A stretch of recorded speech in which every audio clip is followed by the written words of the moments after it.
हर कहानी की एक शुरुआत होती है और एक अंत, लेकिन कुछ कहानियां अंत के बाद भी हमारे जहन में जिंदा रहती हैं, एक सवाल बनकर। आज की कहानी एक ऐसे ही सवाल का नाम है, एक ऐसा सवाल जो रिश्तों के सबसे पाक धागे यानी भरोसे पर उंगलियां उठाता है। यह कहानी शुरू होती है मध्य प्रदेश के जबलपुर शहर से, जहां रेलवे की एक शांत सी कॉलोनी में विश्वकर्मा परिवार रहता था। परिवार में थे पिता राजकुमार, उनकी 16 साल की बेटी काव्या और 8 साल का एक मासूम बेटा तनिष्क। कुछ ही महीने पहले परिवार ने अपनी माँ को खोया था। एक पिता अब अपने दोनों बच्चों के लिए माँ भी था और बाप भी। वो अपनी बेटी काव्या को दुनिया की हर खुशी देना चाहता था, लेकिन उसे अंदाज़ा भी नहीं था कि उसकी बेटी के मन में क्या तूफान चल रहा है।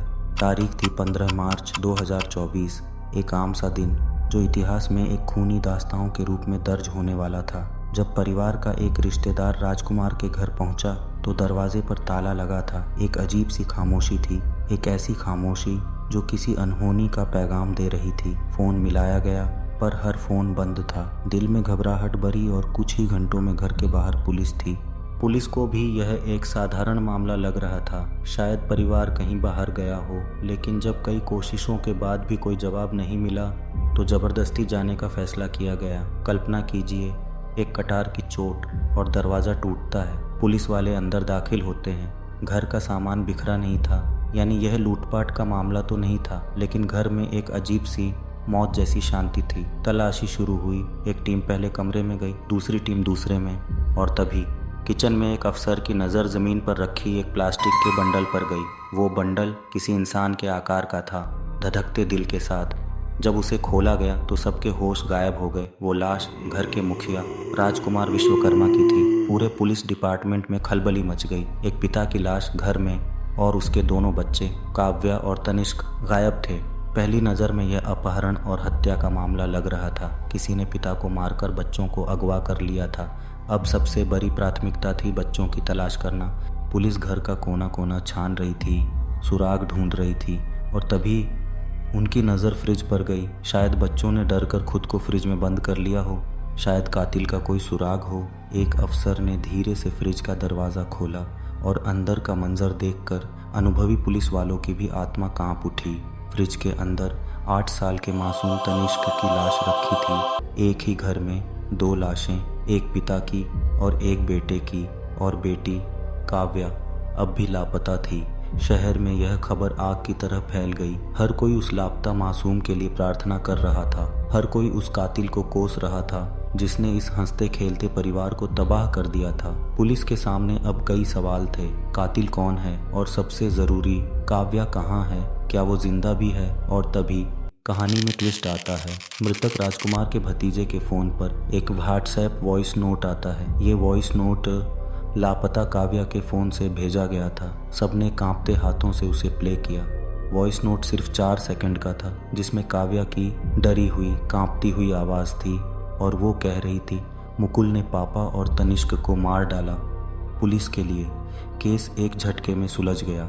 मुकुल पास में रहने वाला एक युवक जो काव्या से प्यार करता था। काव्या के वॉइस नोट ने उसे सीधे सीधे कातिल बना दिया था। अब थ्योरी यह थी कि मुकुल ने परिवार को ख़त्म कर दिया और अपनी प्रेमिका काव्या को ज़बरदस्ती अपने साथ ले गया। काव्या इस केस की सबसे अहम गवाह थी। पुलिस ने तुरंत मुकुल की तलाश शुरू कर दी। उसकी तस्वीरें काव्या की तस्वीरों के साथ पूरे देश में फैला दी गईं। एक कातिल और एक अगवा की हुई मासूम की तलाश देश की खबर बन चुकी थी। पुलिस को यकीन था कि वो जल्द ही मुकुल को दबोच लेंगे और काव्या को बचा लेंगे। उन्होंने रेलवे स्टेशन, बस स्टॉप, हर जगह के सीसीटीवी फुटेज खंगालने शुरू किए, और उन्हें फुटेज मिल भी गई। फुटेज में मुकुल दिख रहा था और उसके पीछे काव्या भी थी। लेकिन रुकिए, फुटेज में कुछ मिस्टेक थी। काव्या के चेहरे पर डर का या घबराहट का एक भी निशान नहीं था। वो आराम से चल रही थी, मुकुल के साथ ऐसे जैसे वो दोनों कहीं घूमने निकले हों। एक फुटेज में वो बस में बैठते दिखे, दूसरे में उतरते, फिर तीसरे में दूसरे शहर की बस लेते। ये कोई अपहरण नहीं लग रहा था, ये एक सोची समझी प्लानिंग लग रही थी। पुलिस हैरान थी। जिस काव्या को पूरा देश मासूम समझ रहा था, वो अपने परिवार के कातिल के साथ आराम से शहर शहर घूम रही थी। यहीं से पुलिस ने अपनी जांच की दिशा बदल दी। अब वो सिर्फ कातिल को नहीं बल्कि एक गहरी साजिश की तलाश कर रहे थे। जब उन्होंने काव्या और मुकुल के अतीत को खंगाला तो एक और चौंकाने वाली बात सामने आई। कुछ महीने पहले भी मुकुल और काव्या घर से भाग चुके थे। तब राजकुमार ने मुकुल के खिलाफ अपनी नाबालिग बेटी को भगाने के जुर्म में पोक्सो एक्ट के तहत केस दर्ज करवाया था। मुकुल जेल भी गया था, लेकिन तब काव्या ने कोर्ट में बयान दिया कि वो अपनी मर्जी से गई थी और मुकुल को जमानत मिल गई। अब पूरी तस्वीर साफ हो रही थी। काव्या के पिता उन दोनों के रिश्ते के सख्त खिलाफ थे। वो अपनी बेटी का भविष्य बचाना चाहते थे, लेकिन उनका यह विरोध उनके प्यार के बीच की दीवार बन गया था और उन दोनों ने मिलकर उस दीवार को ही गिराने का फैसला कर लिया। अब पुलिस को यकीन हो गया था कि यह डबल मर्डर एक गहरी और ठंडे दिमाग से की गई साजिश का नतीजा है, और इस साजिश में काव्या सिर्फ एक मोहरा नहीं बल्कि बराबर की हिस्सेदार थी। मुकुल ने जेल से बाहर आने के बाद बदला लेने की ठान ली थी। उसने क्राइम थ्रिलर फिल्में देखना शुरू कर दिया और हत्या की प्लानिंग करने लगा। उसने ऑनलाइन शॉपिंग वेबसाइट्स से हत्या के लिए सामान मंगवाया, 2 धारदार चाकू, दस्ताने और एक गैस टॉर्च, ताकि सबूत मिटाए जा सकें। यह सब कुछ काव्या की जानकारी में हो रहा था। एक बेटी अपने ही पिता की हत्या की प्लानिंग में शामिल थी। 15 मार्च की रात प्लान को अंजाम देने का दिन था। काव्या ने अपने ही घर का पिछला दरवाज़ा अपने पिता के कातिल के लिए खोल दिया।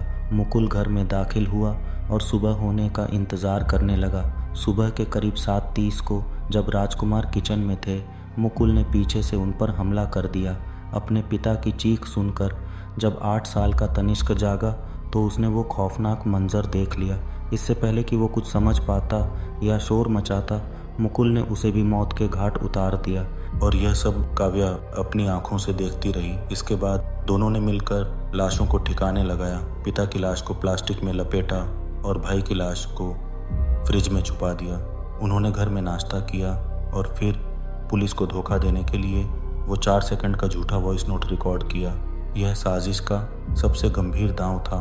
वो जानते थे कि इस वॉइस नोट के बाद पुलिस सिर्फ मुकुल की तलाश करेगी और काव्या को एक बेचारी अभागिन समझेगी। शहर से भागने के बाद दोनों ने देश के कई शहरों की यात्रा की। पुणे, विशाखापट्टनम, कोलकाता, हरिद्वार। वो पिता के एटीएम कार्ड से पैसे निकालते रहे और अपनी आज़ादी का जश्न मनाते रहे, लेकिन कानून के हाथ उनसे ज़्यादा लंबे थे।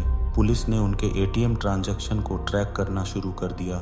एक एक करके उनके हर ठिकाने का पता लगता गया और आखिरकार लगभग 2 महीने बाद 28 मई को हरिद्वार से काव्या को हिरासत में ले लिया और कुछ ही दिन बाद मुकुल ने भी जबलपुर में सरेंडर कर दिया। पूछताछ में मुकुल ने एक और राज खोला। उसने अपने हाथ पर एक टैटू बनवाया था जिसमें 5 चेहरे थे।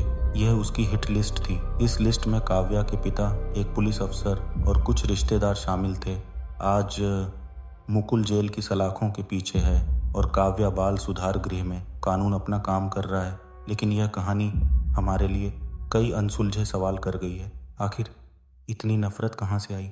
कैसे एक 16 साल की काव्या अपने प्यार के लिए अपने पिता और मासूम भाई की मौत की सौदागर बन गई? क्या यह सिर्फ प्यार का पागलपन था या रिश्तों में दूरियों का नतीजा? इसका जवाब शायद हमें खुद अपने अंदर ढूंढना होगा।